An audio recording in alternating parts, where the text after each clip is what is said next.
OBC समाजाला आज फक्त आरक्षण टिकवण्याची गरज आहे असं नाही. त्यांना तरुण, ऊर्जावान नेतृत्व हवं आहे, जे त्यांच्या प्रश्नांना अधिक जोरकसपणे मांडेल. छगन भुजबळ यांची भूमिका अजूनही महत्त्वाची आहे, कारण त्यांच्याकडे अनुभव, संपर्क आणि राजकीय नेटवर्क आहे. पण दीर्घकालीन राजकारणासाठी त्यांनी नव्या नेत्यांना जागा देणं आणि त्यांना पुढे आणणं हे अपरिहार्य आहे. अन्यथा समाजात नेतृत्व शून्यता निर्माण होईल किंवा पिढ्यानपिढ्यांमध्ये संघर्ष होऊ शकतो. भुजबळ यांची सध्याची आक्रमकता ही केवळ समाजाच्या हितासाठी नाही, तर त्यांच्या नेतृत्वाची छाप टिकवण्यासाठी आहे. पण हाच काळ नवे नेतृत्व पुढे आणण्याचा आहे. जर भुजबळ यांनी स्वतःहून ती जागा दिली आणि नव्या नेतृत्वाला मार्गदर्शन केले, तर ओबीसी समाजात एक सशक्त नेतृत्व तयार होऊ शकतं. ज्येष्ठ राजकारण्यांनी हे लक्षात घ्यायला हवं की नेतृत्व बदल ही काळाची गरज आहे. जर आपण नेतृत्व बदलाला संमती दिली नाही किंवा त्यांना सपोर्ट करून नेतृत्व बदल चांगल्या पद्धतीने घडवून आणला नाही, तर नेतृत्व नैसर्गिकरित्या नव्या पिढीकडे जातं किंवा ते हिसकावून घेतलं जातं. आणि छगन भुजबळ साहेबांना हे चांगल्या पद्धतीने माहिती आहे की त्यांच्या ज्येष्ठ नेत्यांबद्दल आत्ता काय झालेलं आहे. या वयातही ओबीसी नेतृत्व म्हणून पुढे येणारे छगन भुजबळ हे मराठा समाजाला वेगवेगळ्या पद्धतीनं प्रश्न विचारत आहेत. मराठा समाजासाठी आधीच स्वतंत्र 10% आरक्षण आहे. त्यांना EWSचं सुद्धा 10% आरक्षण आहे. त्यात 80% मराठा समाजाला वाटा मिळतो. तसेच ओपनमधील 50%मध्येही बहुतांश वाटा मराठा समाजाला मिळतो. अशा आरक्षणाचा लाभ घेणाऱ्या मराठा समाजानं मग जुनी आरक्षणं सोडायची का? त्यांना नको आहेत का आधी मिळणारे आरक्षणं? असे सवाल छगन भुजबळ करतात. छगन भुजबळांचे सवाल किती खरे किती खोटे ही वेगळी बाब आहे. पण त्यांनी ज्या पद्धतीने जरांगे पाटलांवरती टीका केली आहे की अशिक्षित लोकांनी समाजाला समजवण्यापेक्षा शिक्षित लोकांनी, सुशिक्षित नेत्यांनी जाहीरपणे बोलावं. पण आता छगन भुजबळांचं हे वेळ नाही आहे किंवा वय नाही आहे की त्यांनी जरांगे पाटलांसारख्या नव्याने पुढे आलेल्या नेतृत्वाशी दोन हात करावं. त्यांनी ही संधी नव्या ओबीसी नेत्यांना दिली तर ते ओबीसी समाजासाठी जास्त फायदेशीर राहील असं वाटतं. मित्रांनो, तुम्ही कमेंट करा आणि तुमची मतं कळवा. छगन भुजबळ हे महाराष्ट्रातील ज्येष्ठ राजकारणी आहेत. त्याचबरोबर ते ओबीसी नेते आहेत.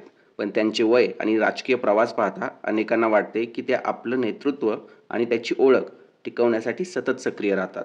त्यांचा आवाज जास्त करून ओबीसी हक्कांचे रक्षण या मुद्द्यावर असतो, कारण त्यामुळेच ओबीसी समाजाचे खरे प्रतिनिधी म्हणून त्यांना ओळख मिळते.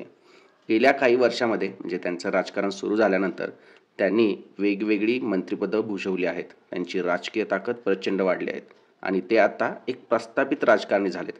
त्यामुळे ओबीसी समाजाकडे त्यांचं काहीसं दुर्लक्ष झालं आहे असं दिसून येतं. काही प्रमाणात कमी झालेला आपला इन्फ्लुएन्स अशा आंदोलनात्मक भूमिकेमुळे ते पुन्हा ओबीसी चेहरा म्हणून पुढे येण्याचा प्रयत्न करत आहेत असं दिसून येतं. आता सध्याच्या घडीला अनेक नवीन ओबीसी नेते समोर येताना दिसत आहेत. त्यामध्ये लक्ष्मण हाके असतील, तायवाडे असतील, त्याचबरोबर जयकुमार गोरे आहेत जे माळी समाजाचे आमदार आहेत आणि आता मंत्रीसुद्धा आहेत. त्यांच्यामागं भरपूर असा पाठिंबा असतो आहे. आणि अनेक असे नेते आहेत, वाघमारे असतील, जे आता प्रक्षोभक भाषण करताना दिसत आहेत किंवा तीव्र भाषण करताना दिसत आहेत.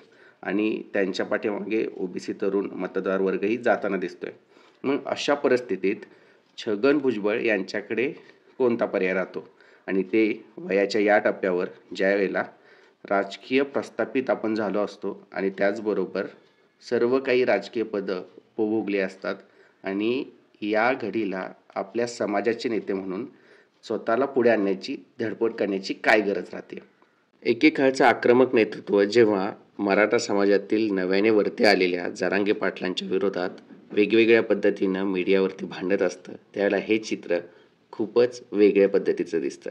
तुम्ही राजकारणात गेली अनेक वर्ष होता, तुम्ही राजकारण केलं, समाजकारण केलं, स्वतःही मोठ्या प्रमाणावर प्रस्थापित झाला आणि त्यानंतर आता नव्याने समाजासाठी काम करणाऱ्या लोकांच्या बरोबर पुन्हा एकदा तुम्ही वेगवेगळ्या पद्धतीने भांडताय. हे तुमच्यासाठी आणि समाजासाठीही फायदेशीर नाही आहे, कारण तुम्ही केलेलं काम आणि तुमचा जो आवेश होता तो आता संपून गेलेला आहे. आता वेळ आहे नवीन पिढीने नव्या पिढीच्या नेत्यांबरोबर सक्रिय राजकारणात येऊन किंवा सक्रिय समाजकारणात येऊन नव्या पद्धतीचं राजकारण करायची किंवा समाजकारण करायची. आता वेळ आहे छगन भुजबळ यांनी नव्या नेतृत्वाला संधी देण्याची, नव्या नेतृत्वाला मार्ग रिकामा करून देण्याची. कारण सदैव तेच चर्चेत राहतात, तेच ओबीसी मुद्द्यांवरती बोलतात.